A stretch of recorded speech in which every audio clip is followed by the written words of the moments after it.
Dan saya akan mulai rekam gitu ya. Oke, kita akan bicara tentang game project management. Tentu saja di game project management ada aktivitasnya. Sesuai dengan definisinya, kita belajar dua kata. Yang pertama game, yang kedua project management. Itu dua katanya. Dua katanya. Oke, game dan project management. Oke. Di game project management, kita akan fokus lagi ke salah satu course-nya, yaitu game entertainment. Game hiburan. Hiburan bermain game. Saya cuma bilang ini adalah satu-satunya course yang teman-teman itu bisa bisa ngelihat main game itu legal gitu ya. Coba teman-teman ikut kuliah kalkulus atau matematika diskrit atau pemrograman terus teman-teman main game. Pasti dimarahin sama dosennya. Nah, cuma di sini kalian gak dimarahin. Jadi kalau teman-teman sambil denger track ini sambil main Dota atau main PUBG, silahkan saja ya, tapi yang penting lulus ya. Oke, tapi rugi banget kalau misalnya ikuti course ini, teman-teman main game. Nanti aja setelah ini, teman-teman bisa main game sambil merenung apa yang sudah dipelajari. Oke, tadi saya udah bilang dua kata kunci ya, game, project, management. Saya akan switch dulu.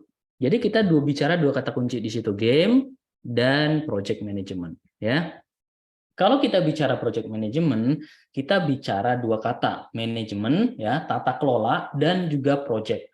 Project itu tuh sesuatu yang sifatnya punya certain time, punya waktu. Jadi kata kuncinya project management itu punya certain time. Nah, certain time-nya gimana sih? Maksudnya certain time, dia punya waktu. Waktunya tuh harus mulai kapan dan berakhir kapan. Just like that, ya. Sebagian besar game-game entertainment yang kalian lihat di pasaran itu game entertainment yang sifatnya certain time. Contohnya FIFA, ya. FIFA itu game entertainment yang certain time, bergenre sport dan dia certain time. FIFA 2022, FIFA 2021, FIFA 2020 dan sebagainya, ya. Oke. Dan jangan salah, hampir semua game itu certain time dan berbasis project. Contohnya Assassin's Creed. Hampir setiap 2 tahun Assassin's Creed yang baru keluar, ya. Game-game yang lain hampir keluar juga versi yang baru. Contohnya sekarang Street Fighter sudah Street Fighter 6, Tekken sudah Tekken 8 dan sebagainya. Ya, oke. Jadi kamu harus tahu dulu bahwa sebuah game itu siklus, sebuah siklus. Dan game entertainment adalah game yang berbasis hiburan. Ada pairnya selain game entertainment yang teman-teman sudah tahu yang namanya serious game. Oke, bedanya apa sih game entertainment sama serious game? Game entertainment ini purely for entertainment, purely for fun.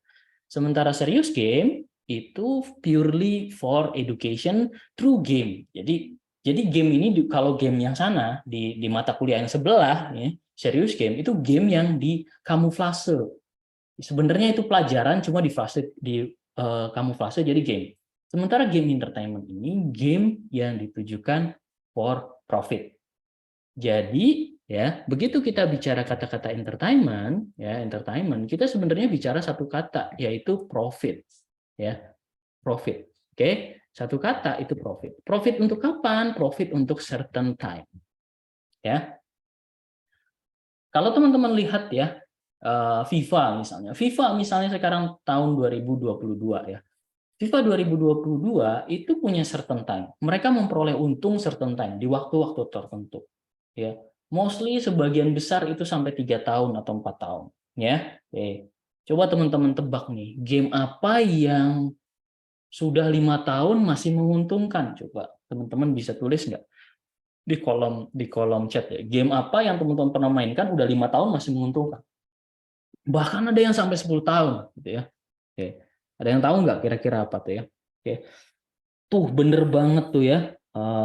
GTA, gitu ya. GTA 5.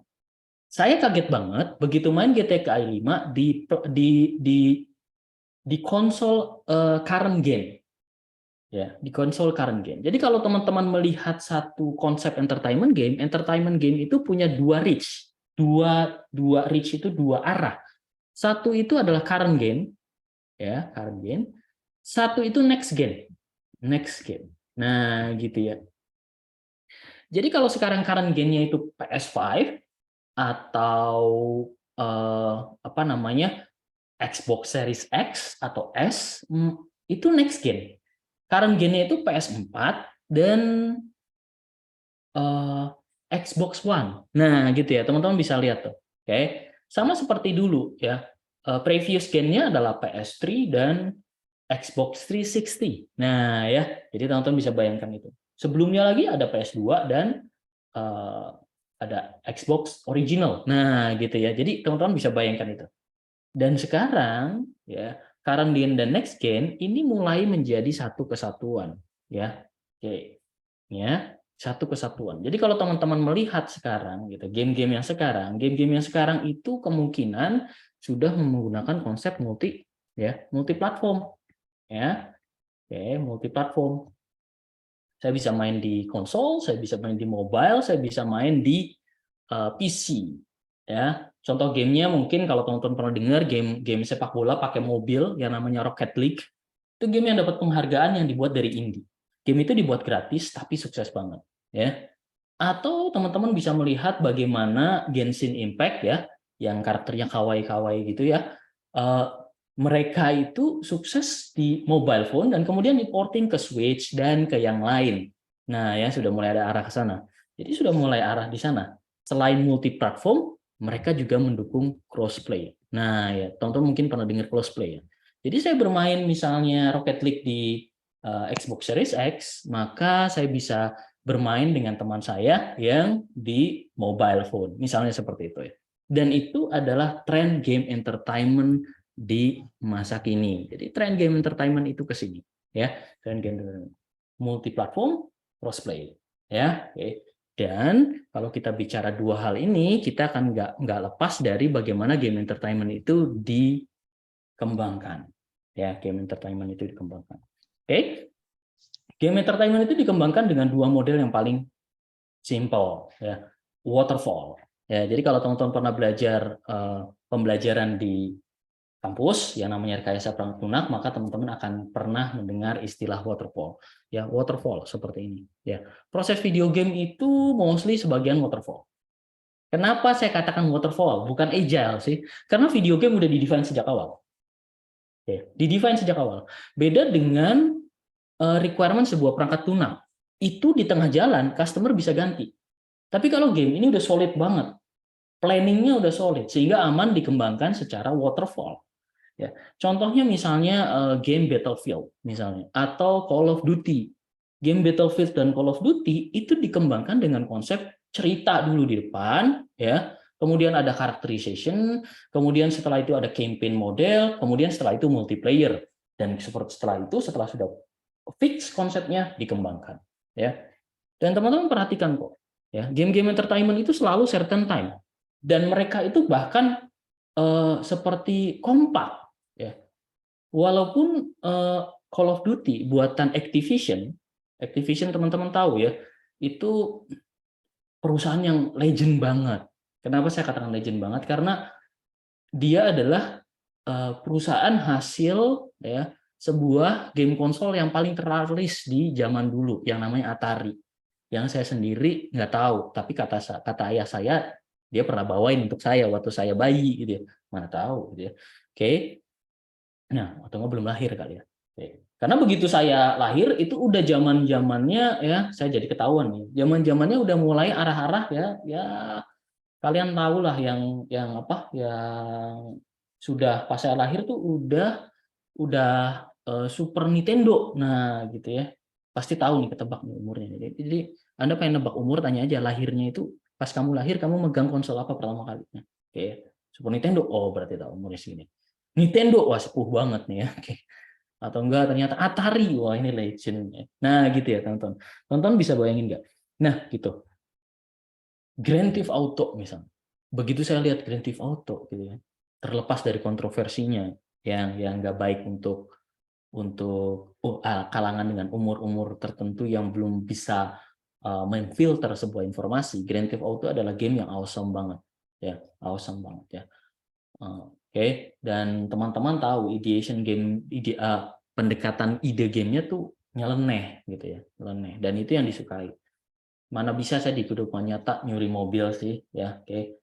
Mana bisa saya di kehidupan nyata nabrak-nabrakin atau buang mobil mewah gitu kan, nggak ada kan, oke.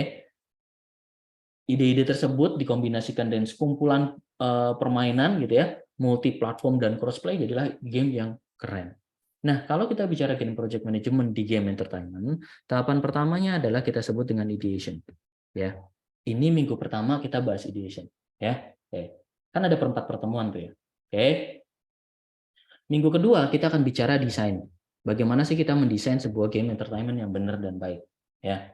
Dan saya akan membahas dari sudut pandang project management ya, bukan sudut pandang game developers. Enggak, saya dari sudut pandang game project management. Jadi kalaupun coding, dikit-dikit coding. Ya. Kemudian setelah tahap desain kita bicara tahap development. Ya, tahap development. Tahap development ini tahap pengembangan. Ya, gamenya di coding gitu ya. Dan kita nanti akan pakai Unity ya, kalau teman-teman pernah dengar ya. Unity adalah salah satu tools yang menurut saya canggih banget ya untuk buat video game, dikombinasikan dengan Visual Studio, apalagi ada AI assistance, itu buat game, jadi buat game itu nggak sulit-sulit amat dan hasilnya keren gitu ya. Jadi ada ideation, ada design, development, dan yang terakhir tentu saja kita bicara deployment. Dalam hal ini bagaimana memanage sebuah game tersebut pada saat mereka sudah rilis ya. Oke. Jadi kita akan bicara 4 itu dan kita akan pelajari satu demi satu, dimulai dari konsep ideation. Oke ya. Oke. Kita akan mulai dengan ideation. Ya. Ide sebuah game entertainment.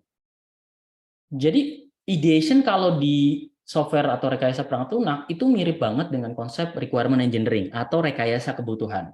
Ya, rekayasa kebutuhan. Kebutuhan kamu apa sih untuk buat software? Nah, itu kira-kira. Sekarang kalau kita bicara video game, bukan berdasarkan kebutuhan, tapi dari ide. Kecuali, saya katakan kecuali game itu adalah serius game. Serius game nggak dari ide, serius game dari kebutuhan, dari kurikulum, dari kebutuhan, dari hal-hal yang lain gitu ya. Oke, sementara ideation, sementara game entertainment itu rata-rata dari ide. Nah, sekarang saya tanya ke teman-teman ya, bisa tulis di kolom chat. Kira-kira kalau video game itu, video game hiburan, itu ideation-nya dari apa aja? Coba. Idenya dari apa saja? Coba ditebak, idenya dari apa saja. Ya, oke. Jangan lupa sesi kali ini, kalau teman-teman ada pertanyaan, langsung tanya aja ya di kolom chat ya. Dan pada saat saya mengatakan sesuatu, tolong jangan ragu untuk menjawab. Karena nanti hasil chat kalian itu saya akan ekspor, saya analitik pakai Python, saya pengen lihat siapa yang paling rame, yang paling aktif gitu ya. Nah, gitu kan gampang, ini tinggal bisa saya ekspor Excel-nya ini. Kemudian nanti saya analisis. Oke ya. Nah, saya tanya lagi. Coba Anda bayangkan game-game yang Anda mainkan. Kira-kira idenya dari mana? Idenya dari mana tuh game-gamenya? Oke. Dari mana tuh idenya? Apakah dari langit gitu kan? Atau dari mana ya ide sebuah game gitu ya? Oke. Dari mana ide sebuah game? Dari mana Sega mikirin kalau Sonic itu adalah something great yang membuat perusahaan dengan nama Sega itu besar gitu ya. Oke. Nah, dari mana itu? Ya, coba. Oke, ini ada jawaban yang bagus banget dari Dita ya. Game itu lahir dari bermain game yang lain. Nah, oke, ini bagus banget. Saya mau cerita tentang sebuah perusahaan yang namanya Namco. Ya, Namco. Namco itu perusahaan yang sekarang membuat game Tekken. Ya, teman-teman pasti tahu Tekken gitu ya. Nah, Tekken sendiri itu sebuah game yang secara mekanik, saya katakan mekanik. Mekanik itu cara kita memainkan itu unik. Karena apa? Zaman dulu pada saat kita bicara video game fighting itu berorientasi pada ini, pada apa namanya? Pada orientasi pada kombinasi gerak tertentu yang diawali oleh sebuah game lain yang namanya Street Fighter. Pasti teman-teman pernah dengar game Street Fighter. Ya. Jadi kalau pengen mengeluarkan jurus, Anda putar joysticknya, putar gamepad-nya, bawah maju, ya, kemudian Anda tekan pukul. Nah, hasilnya apa? Ya, kombinasi kayak gitu. Tapi Tekken membuat sebuah model yang kita sebut dengan combo model. Ketika Anda mengkombinasikan tombol tertentu, tidak sesulit tadi, harus ada gerakan dan tekan, bisa saja tekan dengan tombol yang berbeda, mereka menghasilkan. Namco terinspirasi dengan bagaimana Street Fighter dan dia memikirkan bagaimana Street Fighter itu disempurnakan agar lebih user friendly. Game Street Fighter itu game fighting yang sulit loh, bukan game fighting yang mudah ya. Dibandingkan misalnya Tekken gitu ya. Tapi Tekken mau buat itu next level gitu ya. Dia mau mengombinasikan combo. Dia belajar dari mana? Dari game sebelumnya.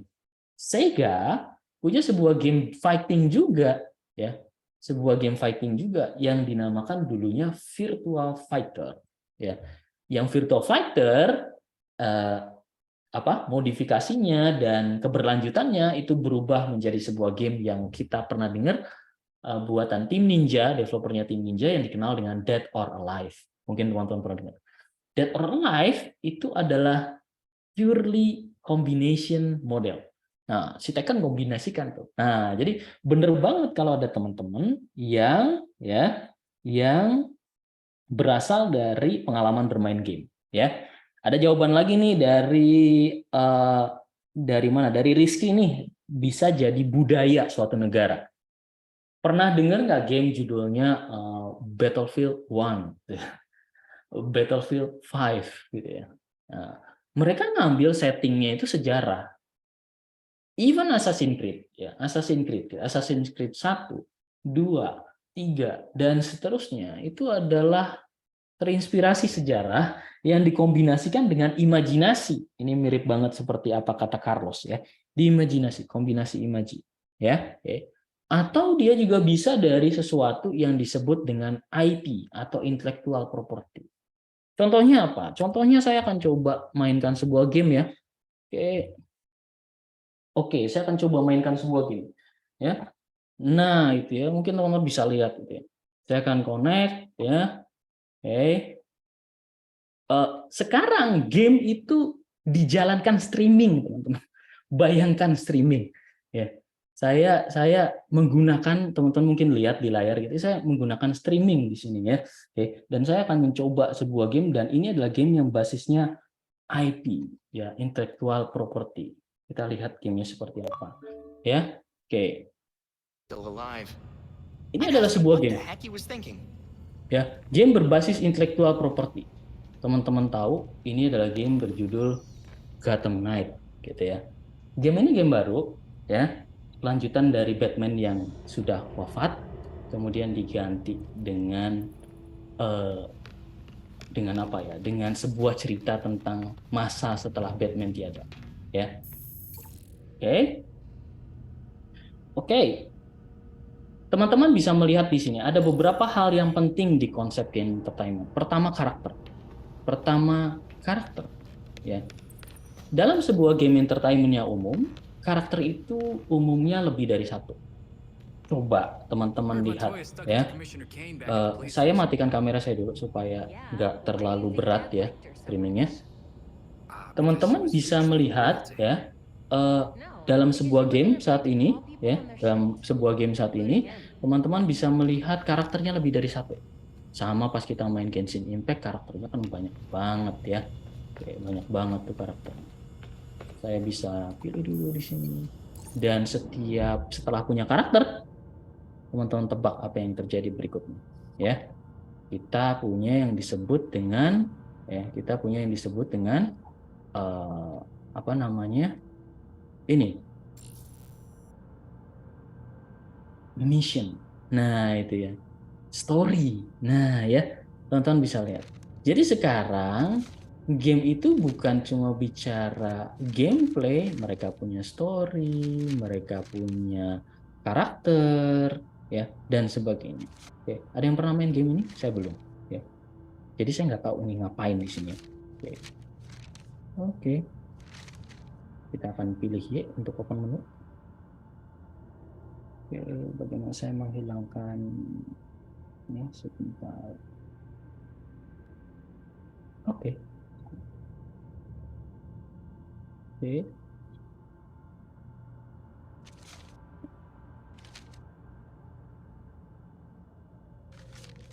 Oke, di situ diminta highlight clue in the lead section. Oke.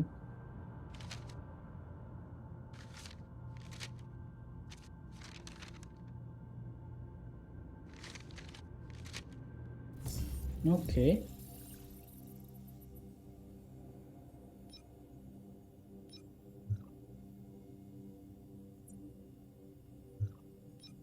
Teman-teman bisa melihat selain campaign mereka juga ada challenge gitu ya.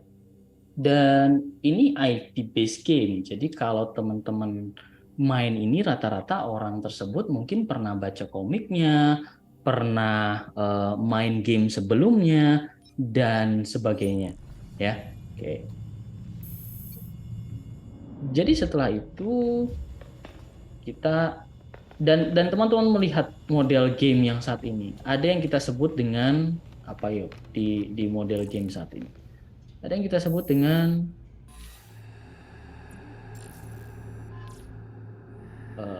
practice model, ada yang disebut Physical and mental dengan preparation go hand in hand. Here, challenge, we can train ada the yang mind disebut to dengan prepare the body, grinding dan but it sebagainya. requires deep Ya, focus. Let go of your grief and concentrate on my voice. cuma di kuliah ini kita main game. Ya.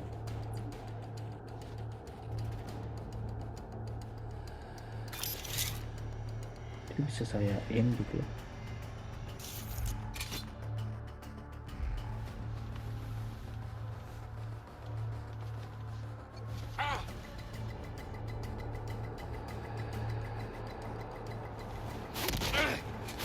Anything you want to share? Fine! I'll spell what I know! Interesting. You're better than that. Dan ada mission di sana. Oke. Kita akan lanjutkan lagi bermainnya setelah kita lanjutkan materi kita ya. Oke. Saya akan tutup dulu. Jadi kalau kita bicara mengidekan sebuah video game, kita akan banyak sekali dari mana itu dikembangkan. Tapi secara sederhana, sebuah ide game itu berdasarkan pada sebuah motivasi. Oke, Sonic dimotivasikan waktu itu untuk mengalahkan sebuah game yang sudah ada sebelumnya sebelum Sonic, yaitu Mario. Ya, Mario. Kemudian, seperti apa kata teman-teman? Pemain game dari Sega bermain Mario dan mereka menemukan ide bagaimana kita bisa membuat game yang mirip Mario yang bisa kita improve. Sehingga lahirlah sebuah game atau ide game yang cukup kuat ya untuk memotivasi orang bermain game. Pada saat itu game Mario adalah game yang sangat simpel. Kita loncat-loncat, kemudian kita menyelamatkan putri, putrinya diculik lagi, dan seterusnya sampai 8 stage lebih. Sonic, dalam hal ini Sega, memiliki ide yang brilian berdasarkan motivasi orang bermain game. Zaman dulu orang motivasi bermain game adalah proportional value. Pengalaman yang berbeda atau nilai yang unik. Teman-teman pernah main game Sonic? Kalau pernah, apa yang unik dari Sonic? Coba dipikir dalam-dalam. Apa yang unik dengan Sonic? Coba apa yang unik dengan Sonic? Ya, saya kasih satu clue. Kasih satu clue. Dulu ya, Nintendo, Super Nintendo menggunakan Mario sebagai karakter yang lucu, imut, penyelamat putri, ya. Tapi dia pergerakannya lambat, ya. Karakternya lambat, nggak terlalu cepat, dia lebih ke arah cuteness dan sebagainya. Sonic datang dengan sebuah proportional value yang mengatakan, hey, Sonic ini adalah sebuah game yang berbeda dengan Mario. Sonic bisa cepat, ya kan? Jadi dia kalau jadi high speed game. Waktu dulu kecepatan di komputer itu sesuatu yang wah, dan teman-teman engineer Sega itu benar-benar habis-habisan untuk membuat sebuah game yang bisa dinikmati secara cepat ala Sonic, ya. Oke. Dan lagi yang itu yang pertama. Yang kedua kira-kira apa coba? Teman-teman pernah bayangin nggak? Ya.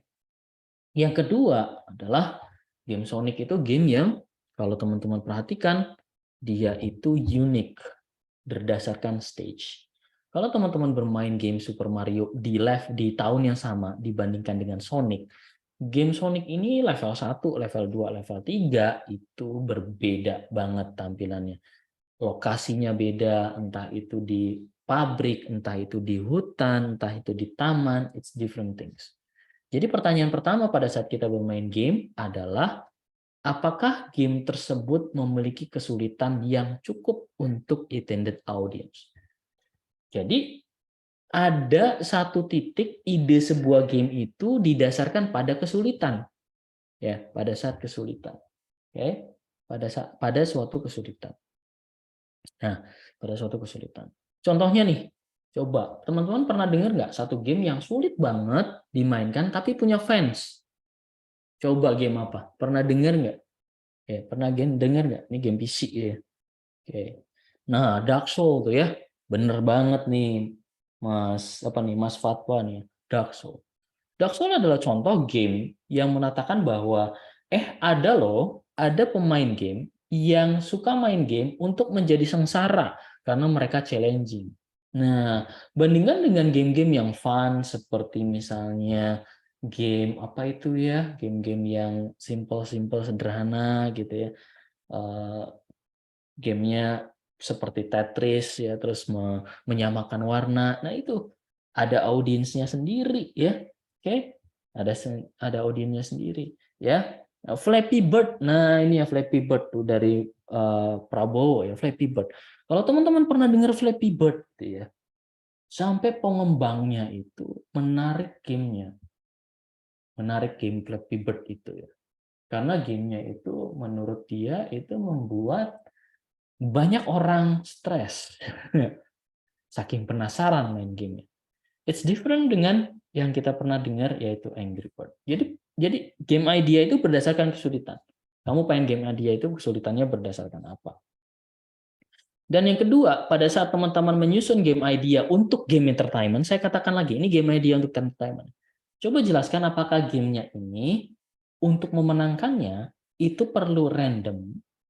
Jadi asal pun Anda akan menang atau deterministik. Ada keharusan tertentu. Ada rumus tertentu untuk gampang menang secara mudah.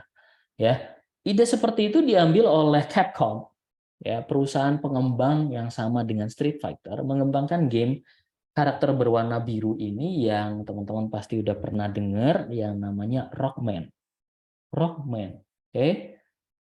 Di Amerika mereka kurang sreg dengan kata-kata rock, ya, sehingga mereka ubah namanya jadi Mega Man, ya, Mega Man, oke?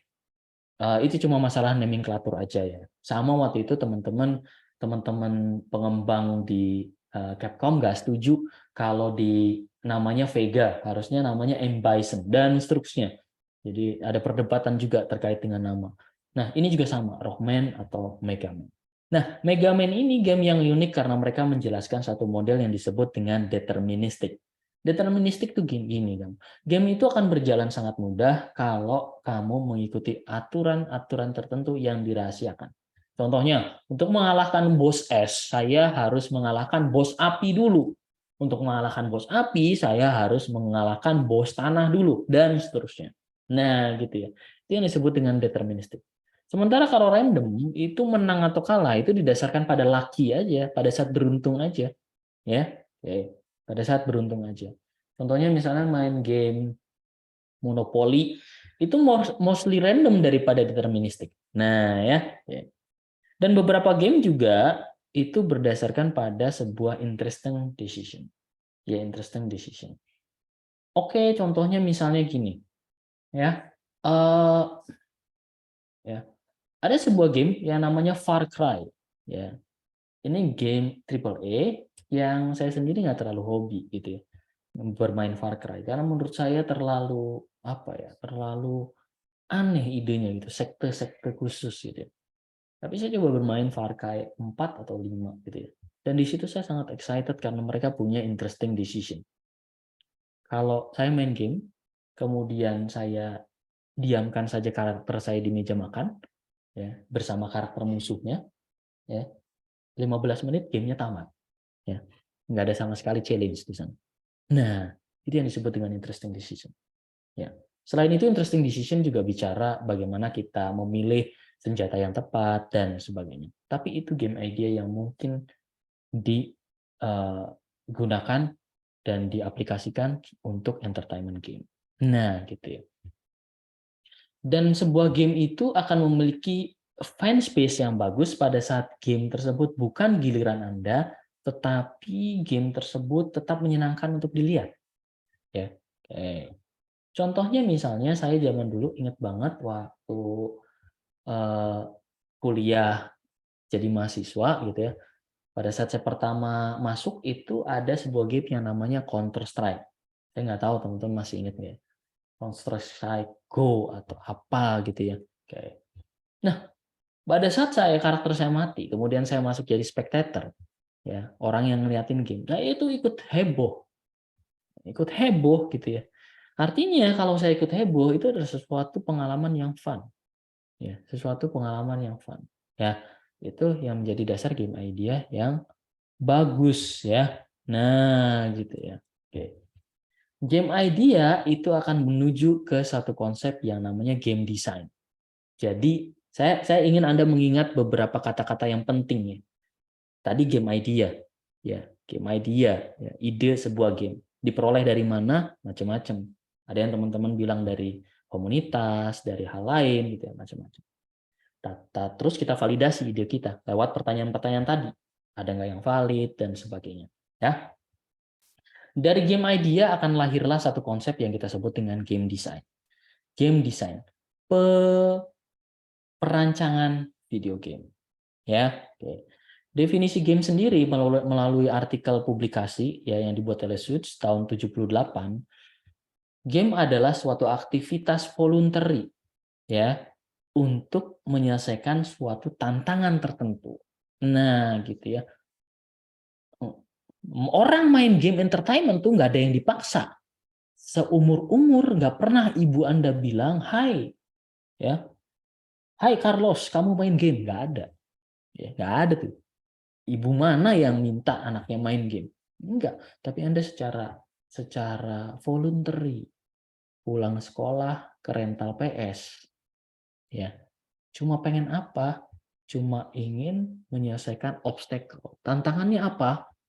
Ada teman Anda gitu ya, ngajak duel gitu ya. Walaupun sekarang main gamenya ya saya sebenarnya kurang sreg sih. Main game FIFA sekarang kan basisnya Ultimate Team ya, FUT ya, mainnya masing-masing di rumah gitu ya. Kalau zaman-zaman teman-teman main PS di rental itu kan momennya ada gitu ya, sambil makan gorengan gitu ya, sambil ngelepas sendal ya, kemudian melempar joystick kalau kesel, abang-abang yang jagain PS-nya marah-marah kan, it's good gitu ya. Makanya waktu itu di tahun 40-an, game pertama kali yang sosial yang jalan dan banyak diminati itu adalah game Pong. Itu game kayak main tenis gitu ya. Dan game Pong adalah satu-satunya game yang mempersatukan bangsa gitu ya.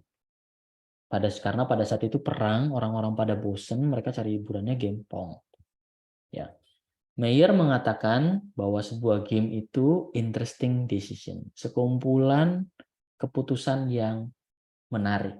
Saya mau ngambil karakter yang mana? Saya mau ngambil model karakternya, bajunya apa? Saya mau ambil special ability-nya apa? Saya mau upgrade bagian mana? Saya akan berteman dengan siapa? Dan sebagainya. Itu interesting decision yang menghasilkan interesting outcome. Ya. Resi di tahun 2008 itu mendefinisikan bahwa game idea itu berdasarkan pada satu tatanan game design yang sederhana, yaitu closed formal system yang mengengage teman-teman di sebuah structured conflict ya, dan menyelesaikan ketidakpastian dengan hasil yang tidak diketahui. Oke. Pada saat saya bermain point blank, itu adalah format sistem yang mendorong kita untuk saling menembak, ya kan? Dan kita menang dengan berbagai macam cara, ya. Oke. Dengan pendekatan ketidakpastian. Kenapa ketidakpastian? Karakternya nggak tahu ada di mana, apa mereka camper itu dia menunggu, ataukah mereka patroli. Nah, itu ya. Oke. Jadi game design itu dasarnya sesuatu yang voluntary, interesting, dan formal system. Ya, kita balik lagi ke bagaimana kita merancang sebuah game menjadi sesuatu yang menarik. Ya, merancang sebuah game dari sesuatu yang menarik. Ini adalah sebuah game yang namanya, ayo game apa tuh sebelah kanan? Saya lupa nih nama gamenya. Ya, saya tahu nggak nih game apa nih sebelah kanan di Steam ada nih. Ya, yes, terima kasih ya Mas Fatwa ya. Ini pasti gamer banget. Judulnya Destiny. Destiny itu adalah sebuah game yang uniquely dikembangkan modelnya dengan kombinasi cerita yang agak jauh dari nalar kita ya, tapi dikombinasikan dengan science fiction ala tata ruang angkasa yang kemudian dikombinasikan dengan model RPG. Nah, itu ya. Bicara aneh-aneh seperti itu, yang di luar nalar kita, itu mengingatkan kita pada satu dasar, 3 psikologi kenapa orang itu bermain game. Pertama, mereka ingin achievement. Oke. Achievement. Saya menyelesaikan game ini. Ya, gitu ya. Oke, saya menyelesaikan game ini. Saya sudah tamat tuh campaign-nya Resident Evil, misalnya seperti itu. Achievement. Ya.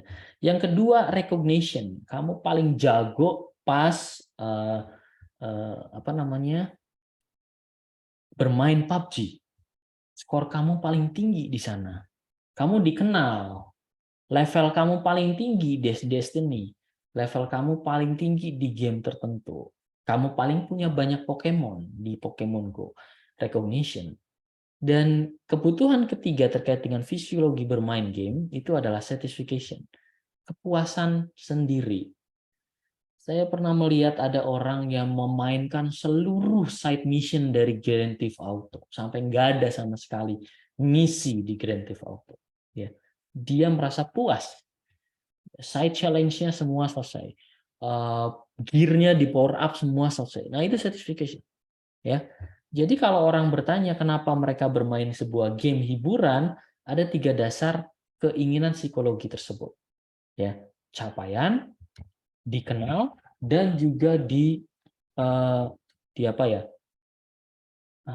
kepuasan. Nah itu ya, capaian, dikenal, dan kepuasan. Nah, teman-teman bisa bayangin tuh ya. Oke, nah itu pertama, bagaimana kita mengidentifikasi memiliki ide sebuah game. Teman-teman definisikan dulu apa 3 aspek psikologi yang hendak dicapai dari game teman-teman. Ya, apakah capaian, apakah dikenal, ataukah merasa sesuatu yang memuaskan dia. Oke. Iya.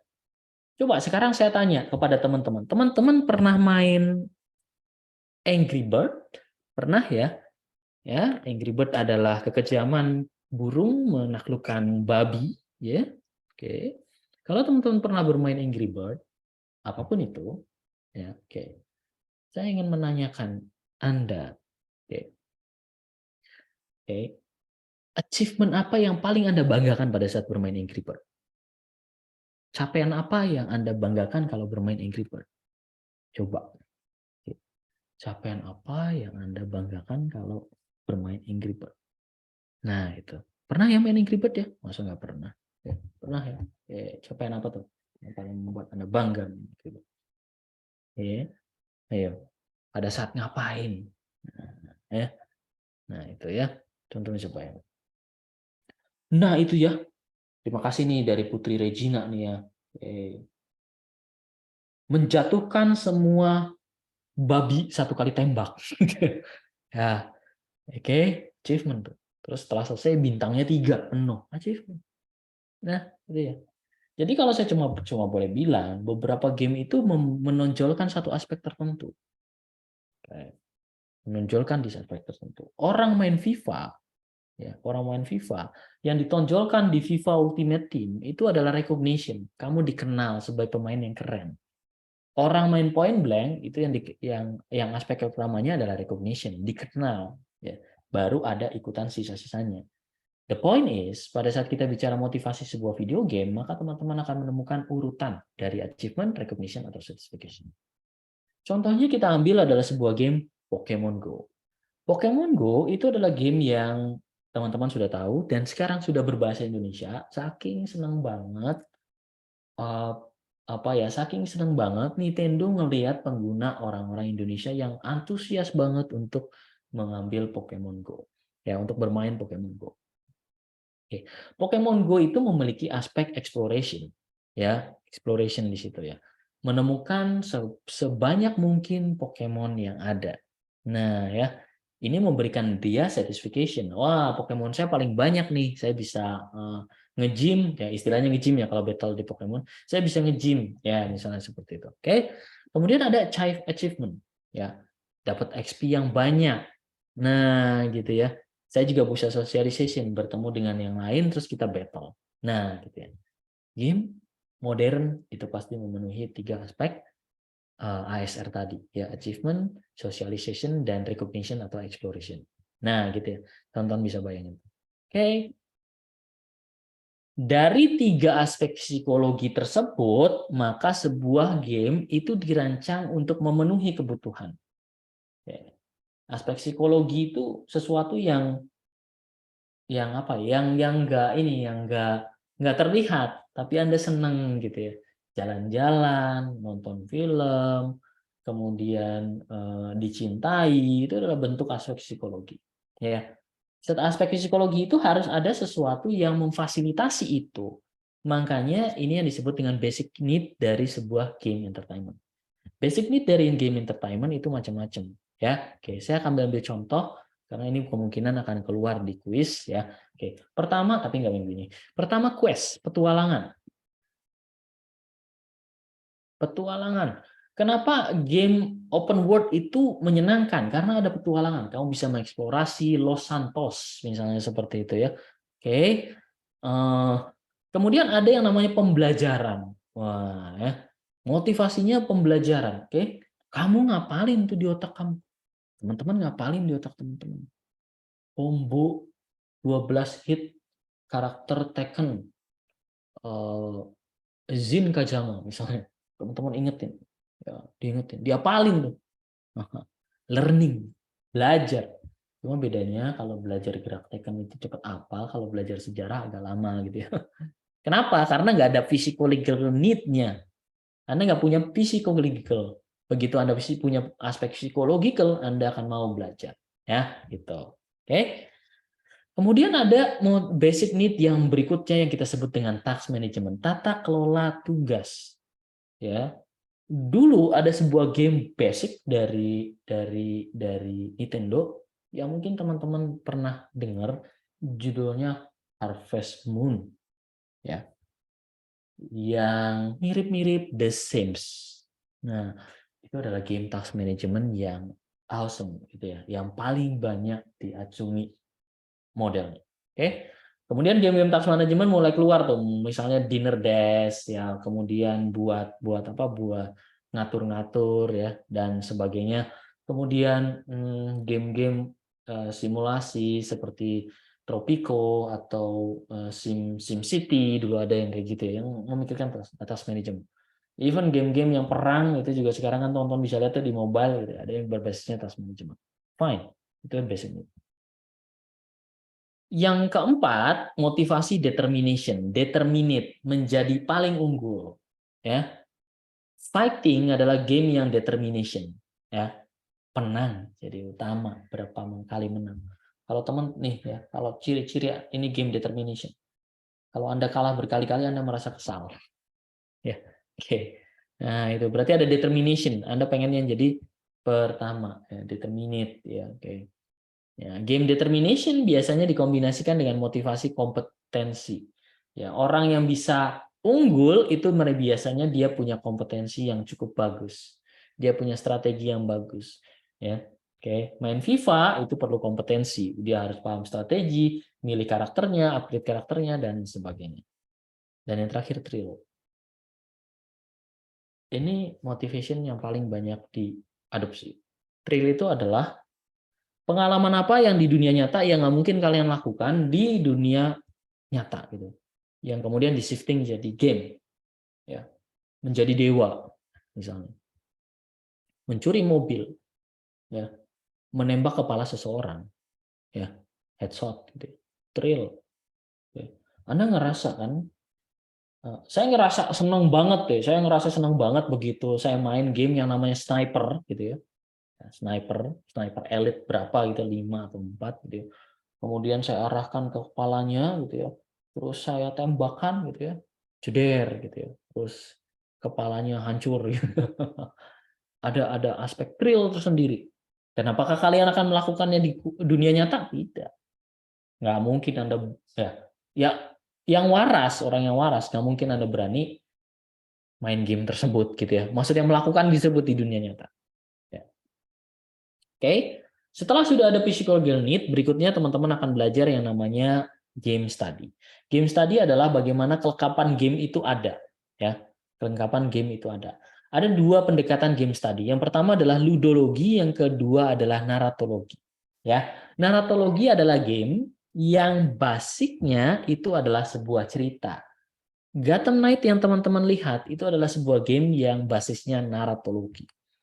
Tapi ada juga game yang basisnya ludologi. Ada game juga yang basisnya ludologi. Yang gamenya ini lebih menekankan pada struktur atau bagaimana cara bermain game tersebut. Ya, struktur atau cara bermain game tersebut. Coba teman-teman pikirin game apa yang basisnya ludologi. Resident Evil naratologi. Ya, Genshin Impact naratologi. Ya. PUBG naratologi, pasti ada cerita-ceritanya. Coba apa game yang basisnya ludologi? Coba ya. Oke. Ya. Coba apa tuh yang apa? Yang ludologi. Jadi ludologi itu lebih berfokus pada struktur bermainnya. Contohnya game sport, FIFA, NBA, ya, Rocket League, ya. Itu adalah game yang basisnya ludologi. Strukturnya yang mereka fokuskan. Tetris. Yes, Tetris. Itu adalah contoh game ludologi. Ayo, apalagi? Silakan. StarCraft. Itu game apa tuh, Mas? Ludologi apa naratologi itu? Ya. Jadi ludologi itu adalah sebuah game yang basisnya apa? Basisnya permainan game yang sifatnya struktur. Nah, kayak Helix Jumps. Nah, it's good point itu. Ya, ludologi, bener. Ya. Dan kalau saya iseng ya, gitu ya, saya iseng gitu ya. Saya akan melihat iseng, saya akan buka lagi streamingnya tadi. Streaming di mana tuh? Oke. Kalau saya lihat lagi gitu ya, saya akan lihat lagi gitu ya. Kita akan lihat aja. Kita akan lihat gitu ya. Oke. Berapa banyak game yang ludologi dan naratologi? Ya, itu million dollar question. Million dollar question. Berapa banyak game yang mengadopsi konsep ludologi atau naratologi? Kalau saya masuk ke game saya gitu ya, kita lihat nih. Nah, ini. Coba teman-teman lihat dari yang paling kiri atas. Anthem, Assassin's Creed, semuanya naratologi. Coba lihat. Game yang saya gunakan gitu ya, oke. Nah, baru begitu melihat teman-teman mulai mungkin oke, UFC ludologi. Ya. Oke, FIFA. Ya, oke. F1. Nah, gitu ya. Dan sebagainya. Even game yang balapan seperti ini juga ada aspek naratologinya, Forza Horizon dan sebagainya. Nah, gitu ya. Tonton bisa melihat di sana. Dan sekarang teman-teman bayangkan pasar game entertainment. Ya, saya main game itu nggak tiap hari, maybe seminggu sekali atau pas nggak ada deadline. Saya punya 122 game yang terinstal, ya, oke, yang terinstal gitu ya. Oke. Dan kalau saya nyalakan network NAS saya, NAS storage, kita lihat ya. Saya nyalakan dulu NAS storage saya. Mana tombolnya? Oke. Ya. Jadi sekarang pakai hard disknya itu hard disk NAS storage itu. Oke. Kita lihat. Nah, itu ya. Oke. Ya, saya punya free 4,7 terabyte gitu ya. Ya, dan itu udah kepake 52%, berarti sekitar 4 tera sendiri game saya. Kalau saya visit ke full library, saya punya 853 games. Anda bayangkan 853 games yang bisa dimainkan streaming atau diinstal. Sekarang coba teman-teman bayangkan 853 game. Kalau satu gamenya 100.000, 100.000 aja, ya 100.000. Berapa perputaran uang untuk sebuah game untuk seorang player seperti saya yang jarang main tiap hari? 853 dikali 100.000 misalnya. Oke. Sementara teman-teman tahu sendiri ya, game itu macam-macam. Ada yang harganya 600, 100.000 atau ada yang free. Nah ya, coba bayangin teman-teman. Ya, artinya apa? Game ini pasar banget. Oke. Pada saat masa pandemi, bioskop tutup, ya, streaming naik, ada yang paling sukses dibanding streaming, yaitu adalah video game. Video game begitu pandemi naiknya naik banget. Dan teman-teman bisa bayangkan itu, naiknya naik banget. Oke. Apalagi dengan koneksi internet sekarang, aduh, saya cuma bisa katakan, nggak kerasa teman-teman bermain streaming atau bermain bermain bukan streaming gitu ya. Nah, diinstal gitu ya. Nah, itu ya. Oke, balik lagi. Ya, kita balik lagi ke materi sambil jalan. Jadi saya mau cerita apa dari situ? Sebagian besar game study kita adalah basisnya naratologi. Saya izin close dulu ya. Close naratologi. Oke. Dan setelah itu teman-teman harus tahu target audiensnya. Ya, saya itu casual player. Ya, saya mau beli game, ya, saya mau beli game, tapi saya mainnya nggak sering. Ada teman-teman yang hardcore player, mainnya tiap hari, Kalau nggak main video game tuh kayak nggak makan atau nggak sholat gitu ya, nggak ibadah. Ada juga teman-teman yang intermediary players, main video game itu cuma pas mereka ada event tertentu. Misalnya nunggu kereta gitu ya, seperti itu ya. Nunggu temannya di kafe gitu ya. Lagi bosen, nah intermediate. Dan ada teman-teman yang di sebelah kanan itu professional player yang mereka dapat uang gitu ya dari bermain game. Ya, dari bermain game. Nah, kalau teman-teman termasuk apa tuh?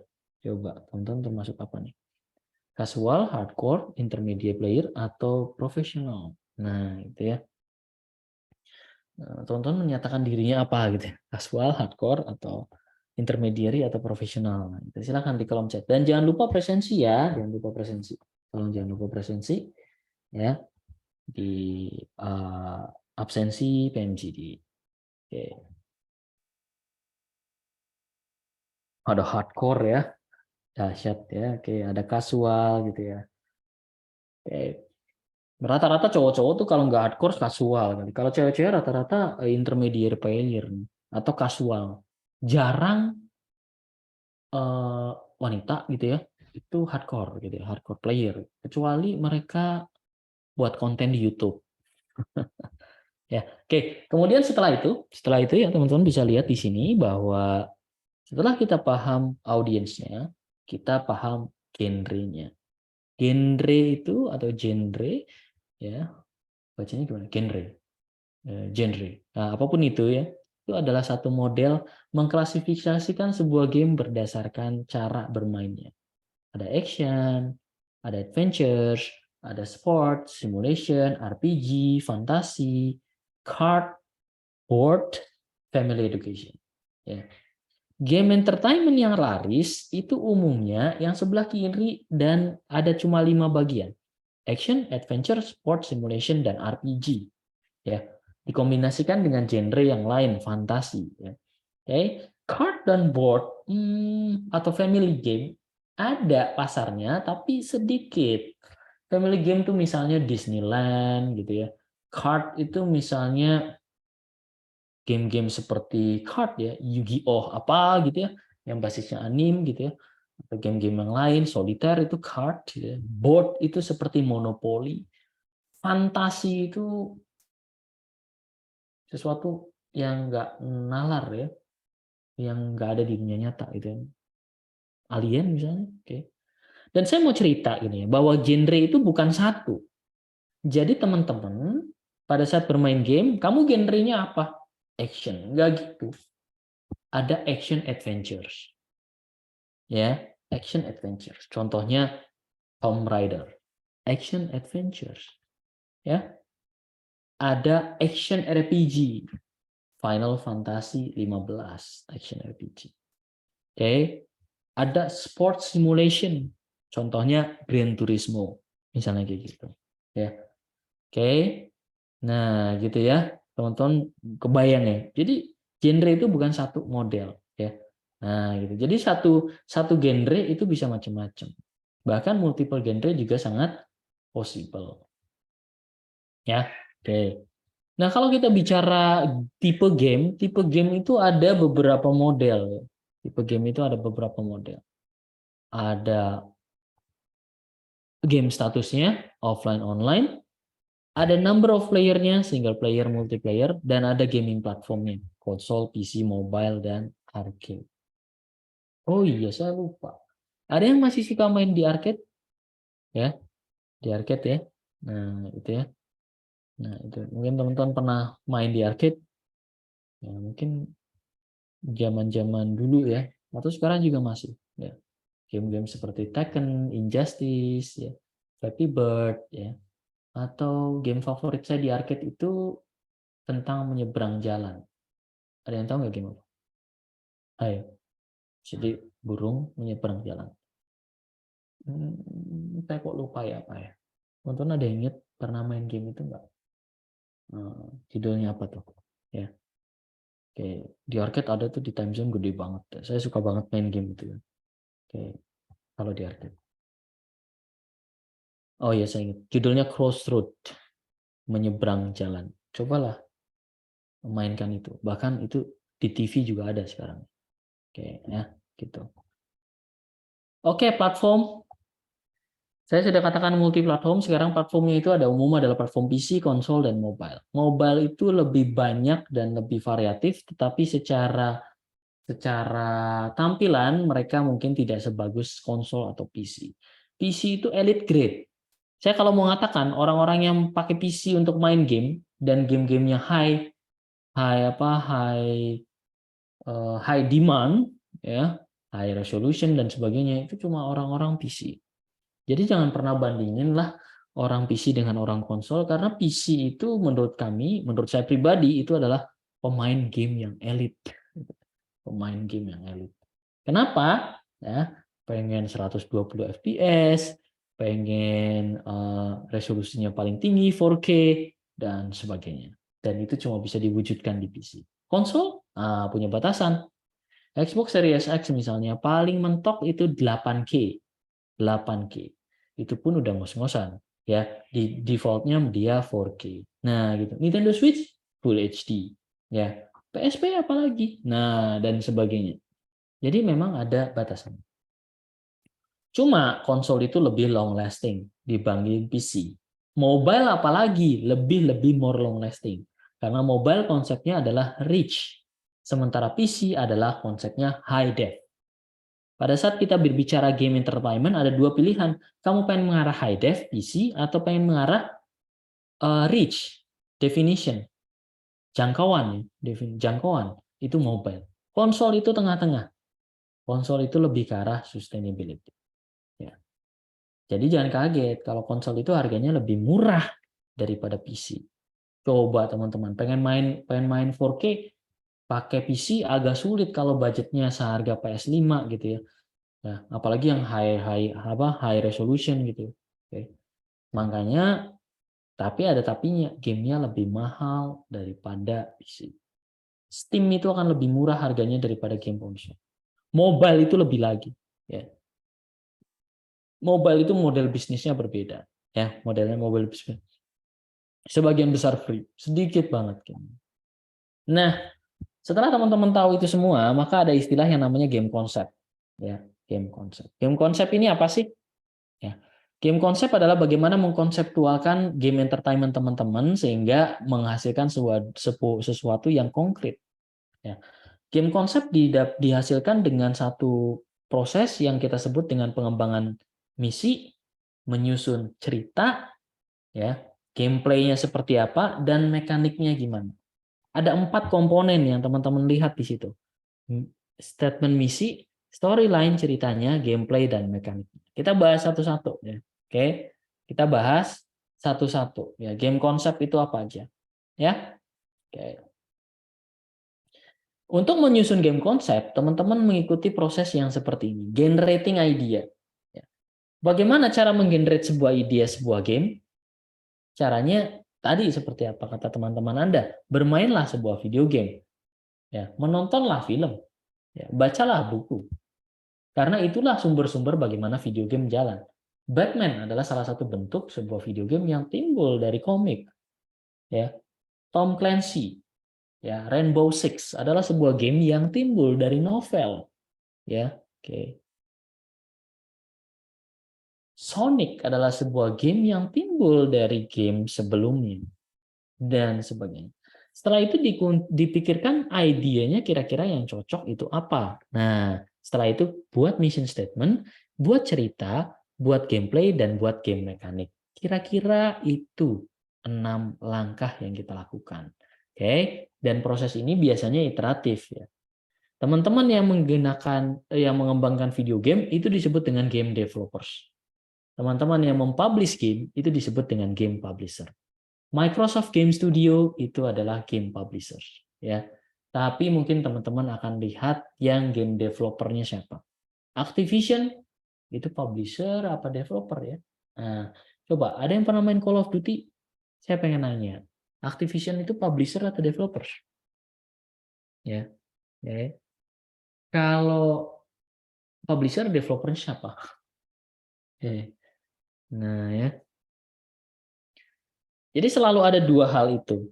Dan yang tadi kita lakukan, 6 langkah tadi yang kita lakukan, itu adalah langkah yang dilakukan untuk game developer. Kemudian dia mengusulkan game tersebut untuk dipublish. Nah ya, mengusulkan game itu tersebut untuk dipublish. Contohnya Ubisoft Singapura mengusulkan, hai saya mau buat Assassin's Creed Revelation. Ubisoft Singapura. Kepada siapa? Kepada Ubisoft. Oke. Nah, itu ya. Jadi sering seperti itu. Perbedaan. Saya kurang tahu, Activision itu publisher, terus developernya siapa ya? Tritech atau siapa gitu. Jadi selalu ada game developernya di sana. Ya. Dan bagaimana mendokumentasikannya? Ini adalah sebuah dokumentasi yang harus ada di sebuah game ideation. Ya. Jadi kalau teman-teman buat sebuah game entertainment sangat umum sekali buat sebuah dokumen yang isinya motivasi, target audience, game genre, game type, dan game konsep. Seperti yang tadi saya kemukakan tadi. Ya, ini kan teman-teman udah tahu tuh motivasinya apa dan sebagainya, game konsep. Nah, oke. Ini kok nggak ada pertanyaan dari satu pun ya. Tapi saya terima kasih teman-teman aktif gitu ya. Oke. Sekarang bagaimana sebuah ide itu dibuat menjadi nyata? Pendekatan ide dibuat menjadi nyata itu ada macam-macamnya. Oke. Pertama dari Blue Sky. Blue Sky, ya. Blue Sky itu kalau saya boleh bilang itu melihat ke awan. Oke. Melihat ke awan. Jadi mau lihat ke awan ya. Ini orang-orang yang buat game tapi bener-bener menghayal. Oke. Menghayal. Tidak ada batasan sama sekali, terserah. Oke. Ya, terserah. Ya. Contoh game yang dikembangkan dari aspek Blue Sky itu adalah game ya yang dikenal dengan. Oke, saya kasih clue ya. Ya, coba nih teman-teman tebak-tebakan. Kalau bener hardcore itu ya, pasti bisa jawab game Blue Sky. Game Blue Sky ini contoh game Blue Sky itu adalah jadi ya Saking menghayalnya, orang itu berpikir bahwa ini dari story ya, bukan dari narratologinya. Jadi game itu cerita tentang bagaimana orang-orang harus bertahan hidup pasca meledaknya nuklir, ya, pasca hancurnya dunia akibat ada bencana. Ya. Kemudian orang tersebut harus pindah ke tempat lain dan sebagainya. Nah itu ya. Coba ada yang tahu nggak game kayak gitu, game apa? Jadi pasca nuklir, ya, di mana harus bertahan hidup, ya, dia harus grinding, dia harus apa dan sebagainya. Nah gitu ya, oke, macam-macam kan. Nah itu, ya, ya The Last of Us, game-game yang lain gitu ya, masuk jadian. Kemudian setelah itu adalah game yang kita sebut dengan slow boil. Kalau Blue Sky itu game yang totally hayalan. Selain Last of Us, misalnya game apa ya yang eh, hayalan itu? Misalnya Resident Evil itu Blue Sky banget tuh. Resident Evil masuk ke PlayStation pertama itu langsung hit banget karena belum ada pendekatan yang seperti itu mengkombinasikan story yang sangat detail dengan zombie. Zaman dulu ada buatan Sega yang namanya The House of the Dead, tapi story-nya agak gimana. Resident Evil itu ngubah semuanya, bahkan dari game itu lahirlah sebuah film. Kemudian ada game yang sifatnya slow boil. Game slow boil ini game yang mengkungkung ide dari pembuatan game entertainment berdasarkan constraint tertentu. Contohnya, constraint Perang Dunia Pertama.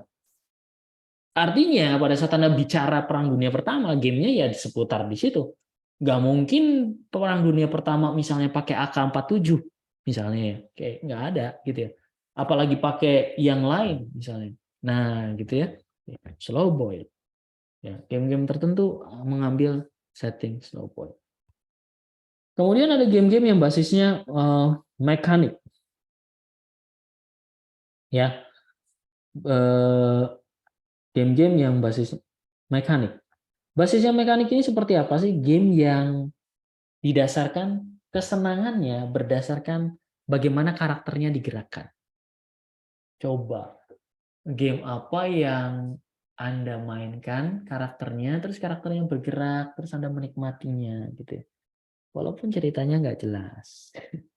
Oke. Ya. Di arcade itu ada game yang Anda harus bergerak cepat kiri kanannya lompatnya ya supaya Anda tidak jatuh ke jurang, tidak menabrak. Gamenya apa ya?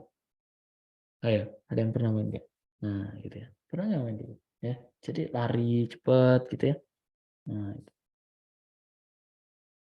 Cikal bakal mekanik itu asal muasalnya dari Mario. Mario itu membuat satu mekanik game yang sangat spesifik. Lompat, injak, pukul. Ya, atau nembak. Ya, lompat, injak. Mekanik lompat, injak itu ditiru hampir semua game yang ada di masa tahun 90-an. Ya, hampir semua ada game diinjak musuh kayak gitu. Mekanik. Pac-Man adalah satu game yang modelnya mekanik model. Ya, oke. Jadi ada mekanisme seperti itu. Oke, berikutnya ludologi. Tadi saya udah cerita tentang ludologi, basisnya terstruktur, aturan-aturan tertentu, ya. Aturan-aturan tertentu, ya. Kemudian ada intellectual property, basisnya IP, ya.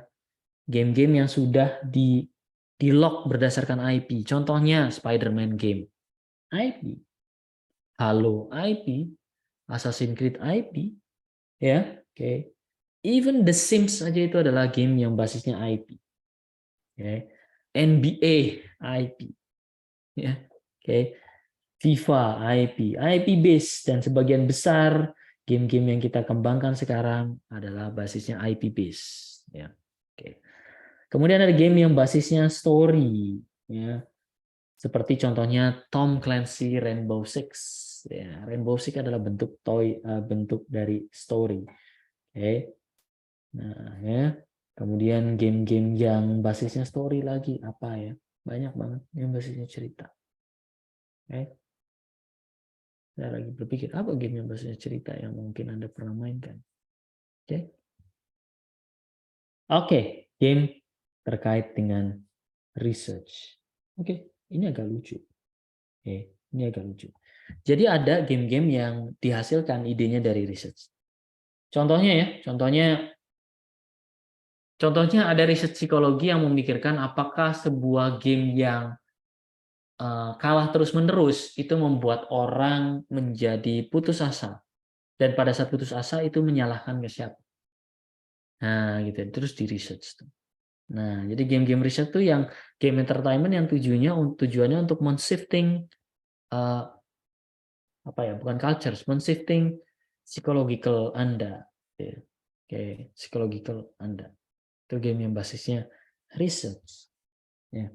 Ada ya. Seperti game-game ingatan itu tujuannya untuk memahami itu otak Anda gitu dan sebagainya. Nah, mission statement. Mission statement itu apa sih? Mission statement itu adalah bagaimana sebuah game itu dijelaskan tujuannya apa, objektifnya apa, dan sebagainya. Mission statement itu isinya ini. Anda mulai kebayang nih, apa tugas berikutnya? Nyusun mission statement. Ya, mission statement game entertainment itu apa sih? Si player harus ngapain dan bagaimana dia feel in the game. Resident Evil, player itu harus menyerang atau lari. Feel in the game-nya ketakutan. Nah, ya. Apa role yang harus dimainkan oleh player tersebut di game? Bisa polisi, penyelamat, survivor, ya. Oke. Apakah player punya well-defined objective? Ya. Contohnya, saya bermain game Resident Evil 2 misalnya. Dia punya well-defined objective. Ya, menuju kantor polisi untuk selamat dari kejaran zombie. Dan akhirnya bertemu isu yang pelik dan seterusnya. Oke. Apa obstacle yang dihadapi? Zombie yang banyak, oke, makhluk-makhluk yang aneh terkena virus dan sebagainya. Apa resources yang kamu punya? Senjata, peluru, apalagi itu kalau di Resident Evil, ada yang tahu nggak apa aja resources-nya? Oke, ada yang tahu nggak? Resource-nya apa aja yang di Resident Evil? Nah itu, oh itu tumbuh-tumbuhan yang diramu gitu ya untuk menyembuhkan luka. Nah gitu ya. Jadi mission statement. Kalian harus nulis mission statement dulu. Umumnya kalau di game entertainment, mission statement ini untuk bahan presentasi kalian ke game publisher. Jadi bayangan saya kalian ini game designer ya. Game developers. Nah, kayak gitu.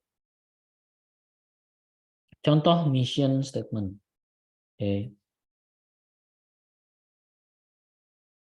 Ya, gitu.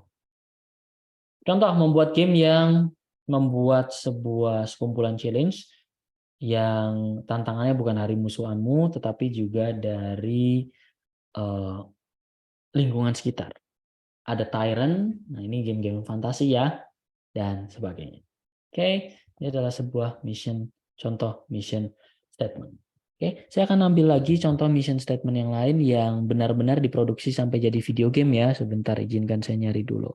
Oke, sementara itu kalau teman-teman ada pertanyaan atau ada diskusi, jangan ragu ya.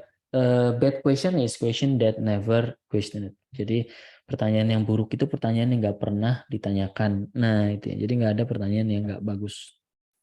Oke, saya lihat dulu ada apa ya? Ada contohnya nggak? Sebentar. Example. Oke, saya cari dulu.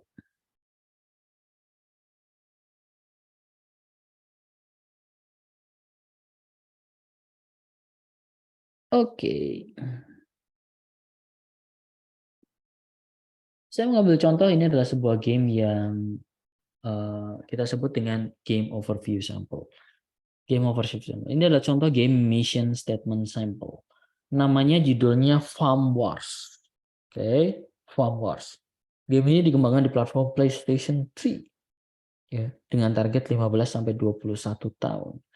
ratingnya E10, everyone di atas 10 tahun. Oke. Jadi bisa saja target sama rating itu beda, karena rating ini masalah sensor ya. Kalau target age itu Anda mau pemainnya rata-rata umur berapa. Di sini ada Farm Wars ya. Coba lihat judulnya. Judul itu sebisa mungkin sesuatu yang mudah diingat. The Last of Us. Wah, keren kan? Oke. Resident Evil. Keren kan? Oke. Star Wars. Assassin's Creed. Coba teman-teman lihat. Rata-rata judul video game itu 2 kata maksimum. Ya. Oke. Kalaupun 2 kata ya 4 kata pendek-pendek lah, The Last of Us gitu kan. Nggak ada judul video game misalnya I want to go home, nggak ada. I want to go home early, nggak ada. Oke.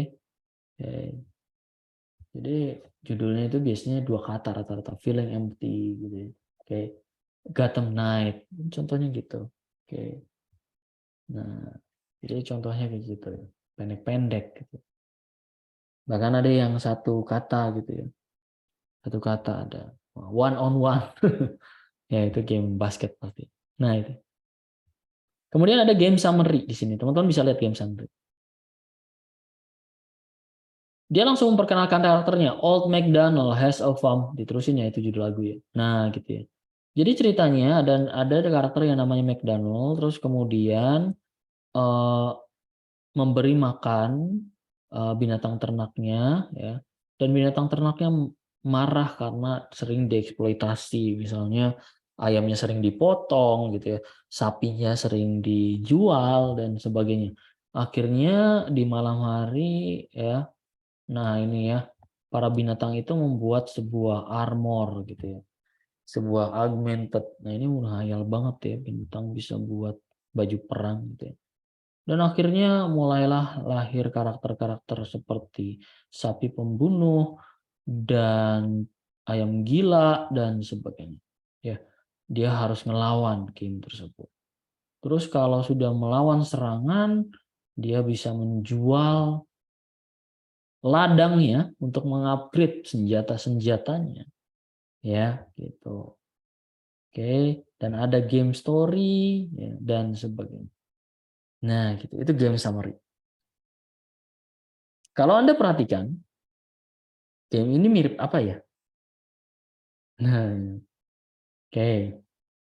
Kita lanjut lagi. Kemudian ada game outline nih. Game outline-nya itu seperti apa sih? Urutan game tersebut dilakukan. Urutannya gimana? Pertama ada farming round. Ya, buat basic farming terus menanam. Yang kedua battle round. Diseranglah farm tersebut. Yang ketiga selling round. Hasil farming dijual. Kemudian ada buying round. Beli. Ya, oke. Ini yang disebut dengan season. Nah, setelah 1 season selesai akan keluar boss. Ya, bagus ya cara struktur gamenya. Oke, bagus, menurut saya bagus. Dan teman-teman bisa melihat bagaimana game seperti Counter Strike juga dibuat. Pertama misalnya karakter round, ya, milih karakternya. Kemudian ada yang namanya buying round, beli peluru, beli senjata. Kemudian ada battle round, perang, ya. Kemudian ada scoring round, ya, scoring, penilaian. Nah, gitu ya. Teman-teman bisa bayangkan itu. Ada. Jadi hampir semua game itu punya yang disebut dengan ronde-ronde. Fighting pun ada kan, ada karakter selection, terus kemudian pilih stage, berantem dan sebagainya. Nah, setelah itu game mission statement yang bagus ada yang namanya USP, Unique Selling Point. Nah, Unique Selling Point ya. Unique Selling Point ini ya apa sih yang menarik dan dijual dari game tersebut? Oke, misalnya RTS. RTS dikombinasikan farming simulation. Nah, good idea ya. Nah, itu ya. Saya pernah lihat game yang agak bagus gitu ya. Judulnya The Season of apa gitu ya. Di Switch. Nah, gitu ya. Jadi kombinasi antara Doraemon dengan Harvest Moon. Ya, uniquely. Judulnya Doraemon The Season apa gitu. Nah, itu ya. Coba teman-teman cek. Itu menarik, itu kombinasi. Jadi sangat umum sekali kombinasi dan sebagainya. Bahkan ada multiplayer. Dan di sini teman-teman harus tahu similar competitive product. Ya. Oh, terima kasih Mas Noval. Namanya Story of Season. Ya. Doraemon Story of Season. Dan ada Story of Season yang lain. Ya. Oke. Competitive product. Ada Tower Defense, Harvest Moon, Log Quest. Jadi biasanya teman-teman pada saat mengembangkan game seperti ini ada game yang kompetitif yang hampir mirip-mirip. Nah, yang jadi dasar dan itu yang diketahui. Dan ini adalah salah satu model lagi game mission statement yang umum. Nah, ya. Biasanya dikemas dalam bentuk seperti ini. Ya. Ini misalnya Maximo. Nah, itu ada karakternya, ada apa, ya, dan kombinasinya gimana. Ya, itu dia. Jadi teman-teman bisa bayangkan. Oke. Ini game mission statement. Teman-teman bisa lihat ini cuma satu halaman. Nanti pada saat kita bicara game design itu lebih dari satu halaman. Dan kita akan bahas game design minggu depan. Ya, kita nggak bahas game design di kali ini. Tapi teman-teman bayangin dulu. Ini loh. Kalau pengen buat game entertainment, kamu harus menunjukkan ini dulu. Ya, oke. Itu dia. Oke, pertama bagaimana ngecek kalau game ideation kita bagus. Gimana kalau mengecek game entertainment kita yang kita susun keren. Pertama, story. Harus ada story yang bagus. Harus ada story yang bagus. Harus ada ceritanya. Oke. Badu adalah seorang anak yang nakal. Karena saking nakalnya, dia suatu saat mimpi buruk dan dia berada di alam mimpi. Dan dia diserang oleh kuntilanak, gitu ya. Diserang oleh babi ngepet dan sebagainya. Dia harus menyelesaikan misi, mengumpulkan sekumpulan kunci dan meminta maaf pada kakek dengan menyerahkan kunci tersebut dan game tersebut akan tamat. Storyline itu seperti itu. Ya. Dan storyline itu sesuatu yang sederhana kok. Ya. Coba teman-teman lihat Mario. Ya, putri diculik oleh King Koopa. Putri dibawa ke istana King Koopa. Mario menyelamatkannya. Pada saat Mario menyelamatkannya, banyak tantangannya. Ada kura-kura, ada siapapun story. Sesederhana itu. Ya. Ya, storyline. Oke. Storyline yang salah, yang kurang baik adalah storyline yang terlalu banyak friendly karakter. Jadi kemainnya itu selalu ada friendly karakter, gitu ya, selalu menemani. Gitu. Even di game-game seperti Final Fantasy, friendly karakter itu juga dibuat loosely coupled. Loosely coupled itu nggak terlalu erat sekali. Ada saatnya misi sendiri, ada saatnya misi bersama-sama. Ada saatnya misi bersama satu target tertentu. Kalau Anda nggak percaya, cobalah main Call of Duty Modern Warfare. Pada saat pertama teman-teman bermain, teman-teman akan dibantu oleh karakter NPC. Tapi lama-lama dilepas dan akhirnya sendiri. Itulah storyline yang bagus. Ya, oke. Berikutnya common storyline yang mistakes adalah contohnya game The Witcher. Game The Witcher atau misalnya terkait dengan petualangan, itu adalah game yang menurut banyak orang, itu adalah game yang banyak banget fetch quest-nya. Untuk menyelesaikannya bisa sampai 800 jam lebih. Ya, oke. Dan game-game tersebut disukai, tetapi tidak semuanya menyukai game berbasis fetch quest yang terlalu panjang. Ya, oke. Game fetch quest yang cukup itu contohnya Grand Theft Auto, fetch quest-nya cukup. Assassin's Creed, fetch quest-nya cukup. Jadi teman-teman bisa lihat, ya. Storyline yang jelek adalah kalau misalnya turn around lagi. Coba teman-teman perhatikan game Mario. Salah satu kritik game Mario adalah stage-nya diulang-ulang terus, ya. Dan King Koopanya selalu pergi entah kemana. Nah, gitu ya. Nah, selalu dari taman masuk ke bawah kolam renang, terus habis itu kolam renang ke gua, terus habis itu ke istana kabur King Koopanya. Lanjut aja terus ya. Sampai akhirnya Super Mario berikutnya diperbaiki. Itu yang disebut dengan turnaround. Game yang turnaround itu membosankan juga. Contohnya Resident Evil pertama itu juga di critical terlalu banyak turnaround. Ya, makanya sampai buat Resident Evil remake. Ya. Oke. Yang kedua ada yang disebut dengan gameplay. Gameplay itu apa sih? Jadi kalau ada kata-kata teman-teman bicara gameplaynya bagus, itu bukan cara mainnya bagus, enggak. Gameplay itu kombinasi antara visual, sinematik, objek, dan karakter. Dan user interface, termasuk musiknya. Itu disebut gameplay. Ya, oke. FIFA itu dikenal dengan sebuah game yang gameplaynya bagus. Ya, gameplaynya bagus. Dan akhirnya FIFA ini bisa mengalahkan dulu lawan beratnya FIFA. Sebelum ada FIFA, itu ada lawan beratnya adalah Pro Evolution Soccer. Masih ada, tapi nggak bisa nyanyi FIFA.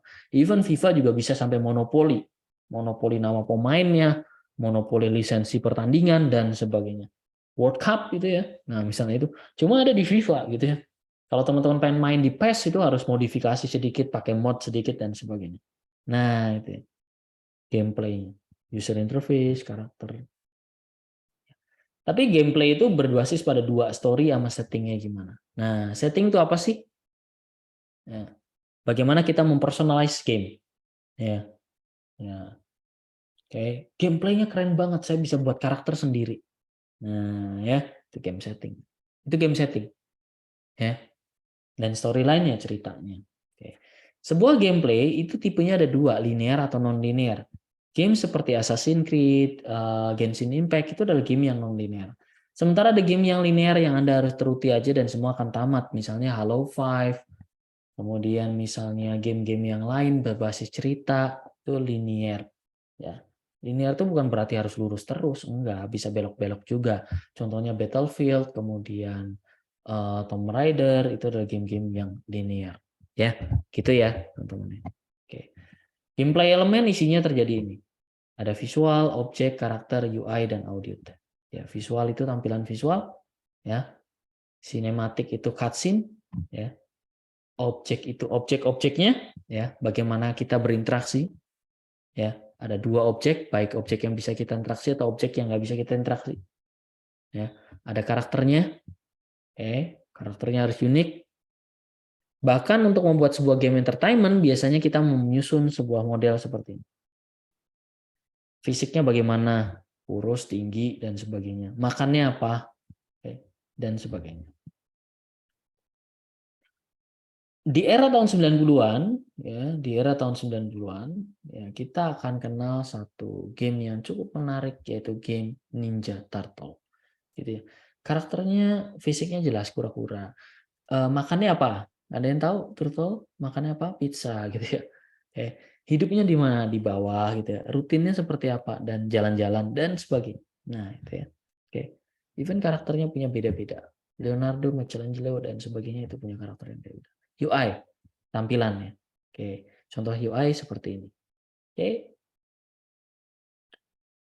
Ya, pada saat nanti Anda ujian Anda akan melihat gitu kapan sebuah well design UI itu dilaksanakan dengan baik. Contohnya nih, saya pengen nanya kepada teman-teman. Live bar karakter di fighting, kenapa di atas bukan di bawah? Kenapa di atas bukan di bawah? Oke. Papan skor di FIFA, lokasinya di mana? Ya, oke. Nah itu ya. Jadi bicara UI adalah bicara peletakan. Peletakan tampilan yang baik itu gimana? Peluru ada di mana? Ya, contohnya di sini. Karakter, status karakter di mana? Ya. Senjata di mana dan sebagainya. Nah, audio sih umum ya. Musik. Ya. Oke. Oke. Ada game yang namanya Metal Gear gitu ya. Yang audio theme-nya malah lebih sering dapat royalti daripada gamenya itu sendiri. Ya. Audio theme-nya terkait dengan ketakutan ketahuan gitu. Sederhana banget waktu itu Hideo Kojima buatnya. Buatnya tuh cuma gitu ya. Tapi terkenal di banyak video-video short gitu ya. Pakai audio theme itu. Itu menarik gitu. Ya, ada game mekanik juga. Game mekanik itu eh, bagaimana kita menyelesaikan game tersebut, ya, game rules, challenge dan sebagainya. Nah, ini contohnya game mekanik. Jadi saya mau cerita bahwa banyak istilah-istilah yang teman-teman harus paham. Jadi setelah sesi kali ini teman-teman paham gameplay itu apa? Apakah game mekanik? Ya, apakah game design? Ya, dan sebagainya. Ya. Common game mekanik itu adalah quest, petualangan. Ya, quest, petualangan. Oke, contohnya Mario. Tasks, aktivitas. Contohnya The Sims. Ya. Oke, activity, constraint tertentu yang harus dilaksanakan supaya selesai task. Jadi beda dengan task. Supaya misinya selesai. Jadi beda dengan task. Task itu kalian bebas, ya, nggak ada ketentuan. Tapi kalau activity itu ada aktivitas yang harus diselesaikan, harus dilakukan. Oke. Walaupun nggak harus gerak. Tadi contohnya, pas kita main apa? Gotham Knight, harus case file dulu, harus cari challenge dulu dan sebagainya. Nah, itu ya. Oke. Dan pada saat mengembangkan game, umumnya kita bicara banyak aspek terkait dengan budget, time, dan platform. Nah, gitu ya. Ini yang sudah kita pelajari untuk sesi kali ini. Ya. Oke. Ini yang sudah kita pelajari untuk sesi kali ini. Ya. Kita sudah belajar konsep game idea itu apa sih? Ya. Kita sudah belajar 6 langkah untuk game idea. Ya, apa saja yang harus dilakukan. Ya. Nanti videonya ini jangan khawatir, nanti teman-teman harusnya bisa mengakses di platform ICE Institute rekamannya. Nah, jadi kalau pengen belajar lagi dipersilahkan. Apa karakteristik game idea yang bagus, dan tadi kita belajar game mission statement. Ya, kira-kira seperti itu. Teman-teman, setelah ini saya minta teman-teman bermain video game dan cobalah berpikir game entertainment yang teman-teman suka, ya. Game entertainment teman suka, kemudian cobalah merancang game mission statement. Cobalah merancang game mission statement, ya. Game mission statement yang by the way ini nanti akan jadi satu kesatuan. Nanti di selesai courses ini teman-teman akan mengumpulkan itu semua, ya. Buat game mission statement yang teman-teman mungkin lahir dari hayalan teman-teman, ya. Nanti filesnya juga akan saya share gitu ya. Akan saya share di platform ICE Institute-nya. Nanti saya cek dulu ya sudah up belum dan sebagainya. Tapi mostly harusnya sudah jalan. Nanti kita akan publish ya. Nanti file contohnya juga akan saya share supaya teman-teman punya gambaran buat game mission statement yang oke. Kita masih punya oke. Oke ya, kita masih punya waktu sedikit sebelum kita selesai. Ya, silakan teman-teman kalau ada pertanyaan bisa raise hand atau say something di kolom chat ya terkait dengan game edition, apapun itu ya. Silakan ya. Oke, silakan. Sementara itu mungkin saya bermain game dulu ya. Bermain game. Game apa ya? Entahlah. Oke ya. Kita coba game yang tadi. Oke. Tadi di mana? Stream. Oke. Oke ya.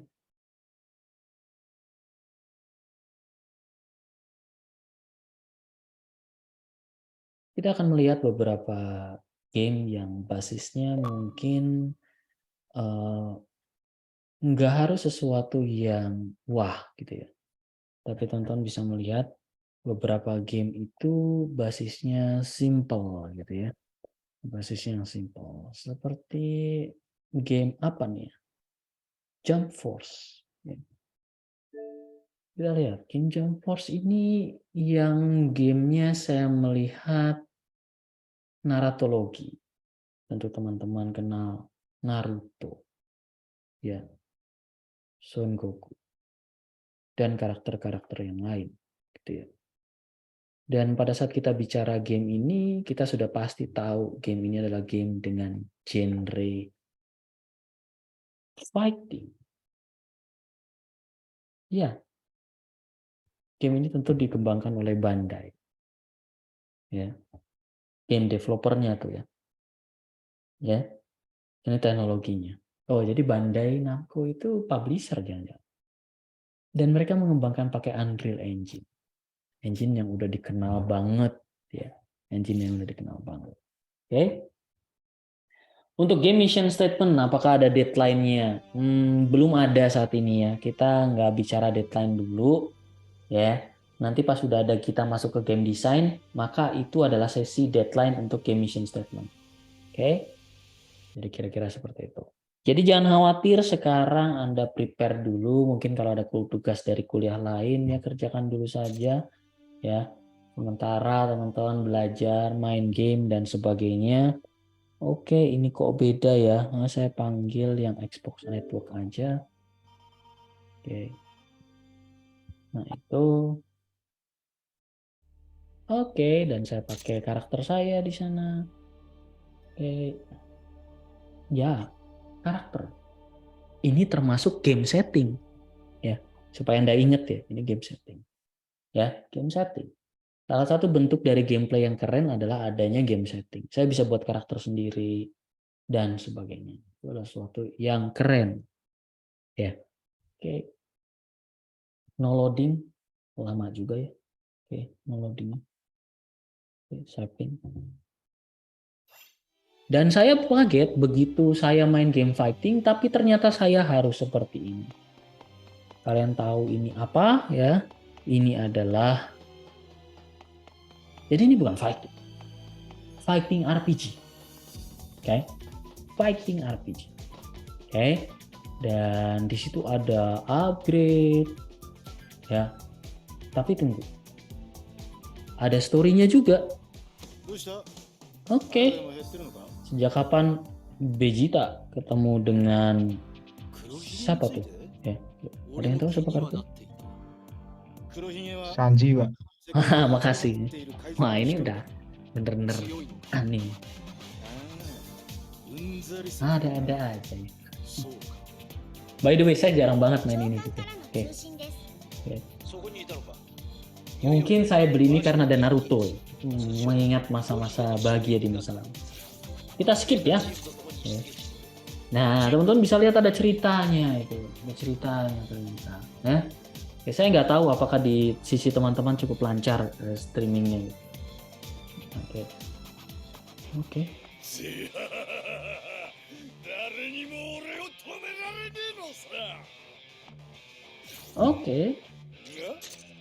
Kita skip.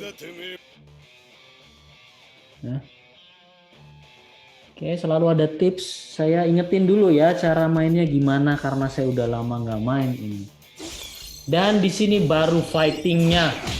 Dan saya sudah mulai hilang ingatan. Oke, saya coba ya. Wah.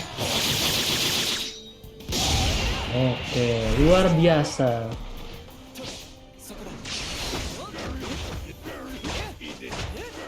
Ini game yang gak sulit, ya.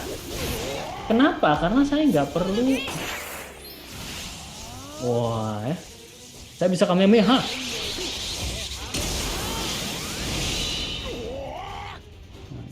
Menarik. Teman-teman bisa melihat bahwa ini game yang kacau. Kenapa saya katakan kacau? Saya nggak paham ini game Dragon Ball atau apa gitu. Tapi teman-teman kita ambil positifnya. Ini RPG fighting. Ya. Gitu aja. Oke. Ya. Nah, oke, ada ceritanya. Kita skip dulu ceritanya. Artinya ada story-nya. Oke. Ada pertanyaan lagi nggak nih? Masa saya main game? Udah gitu aja. Oke. Nah, karakter saya gerak lagi kemana ya? Dan di situ ada karakter-karakter lain yang mungkin mereka bermain juga. Beberapa juga NPC yang nggak jelas gitu. Oke, ini ada lobby ya. Saya sebut dengan lobby. Saya akan menuju misi. Mana nih misinya? Oke. Oke, saya missing coba ke sini. Oke, kemudian saya komunikasi. Oh, itu mirip simbol Naruto ya, betul ya, simbol Naruto. Kita ngobrol dulu sama Kang Naruto. Kira-kira ada obrolan apa? Gimana cara ngobrolnya? Oke. Oke. Oke, cuma ngasih tutorial aja ya. Saya balik lagi, ini ada misi ya. Nah, ini kok kayak saya nge-review game. Oke. Kita lihat key mission. Nah, teman-teman bisa lihat bahwa pada saat kita bicara mission itu biasanya ada key mission, ada fetch site atau side mission. Itu sangat umum sekali. Ini key mission. Kita pilih Bond of Brother. Oke. Ya. Siapa itu? Entahlah. Oke, ini abang-abangnya ngasih briefing misi ya. Saya sekarang akan bersama Lutfi ya.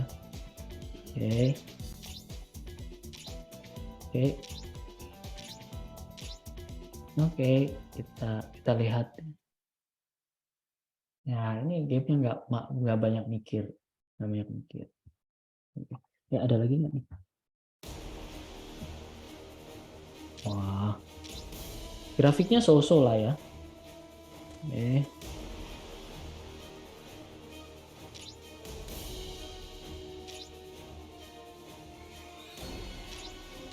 Saya tahu ujung-ujungnya kita berantem.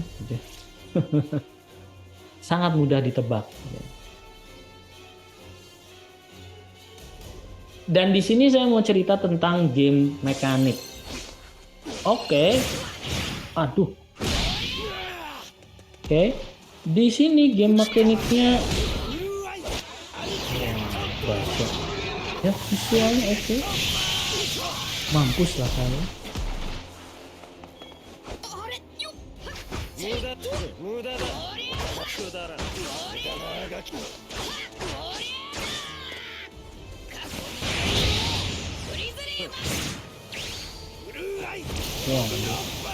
Oke, ini udah mulai serius nih kayaknya.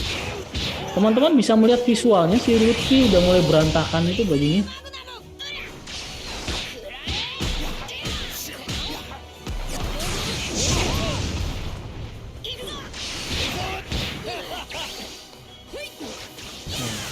Mau ngapain tuh si Lutfi?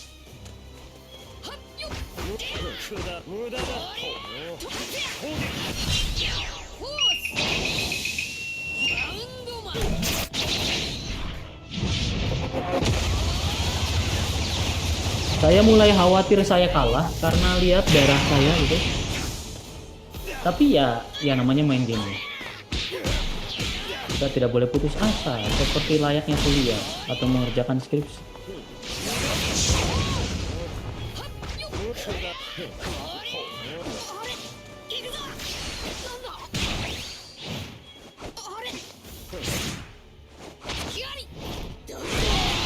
Akhirnya saya menang ya. Kayaknya saya berbakat main game ini. Mudah-mudahan dibanding Dark Souls pasti saya menang. Itu dulu ya teman-teman ya. Teman-teman sudah melihat salah satu contoh game entertainment, dan kita akan bahas game entertainment yang lain di sesi selanjutnya ya. Mungkin dari saya itu, dan sebelum kita tutup kayaknya kita harus dokumentasi dulu ya. Kita harus dokumentasi dulu, minta bantuan yang lain juga atau mentor atau siapa untuk kita dokumentasi. Saya akan stop sharing dulu dan silakan untuk menyalakan kameranya, kita akan dokumentasi dulu. Ya. Oke.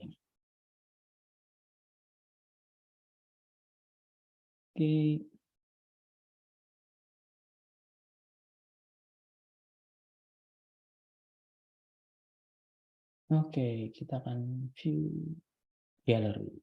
Ya, yang belum menyalakan kamera, silakan nyalakan kamera. Karena ini saya perlukan untuk screenshot.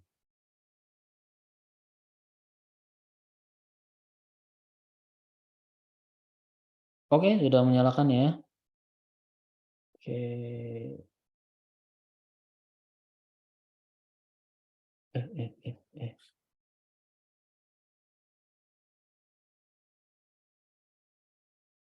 Oke, kita mulai ya. Oke, makasih sekali. 3, 2, 1. Ya senyum dong, mana senyumnya? Ya, udah pada capek ya. Oke, 3, 2, 1. Oke, ya. Oke, thank you teman-teman ya. Sampai jumpa di sesi selanjutnya. Terima kasih sekali sudah bergabung dan sampai tetap sehat, tetap semangat dan sampai jumpa di sesi yang lain. Oke, terima kasih. Sampai jumpa. Terima kasih ya. Thank you, thank you, thank you, thank you. Terima kasih Pak Ridi. Ya. Terima kasih Pak Ridi.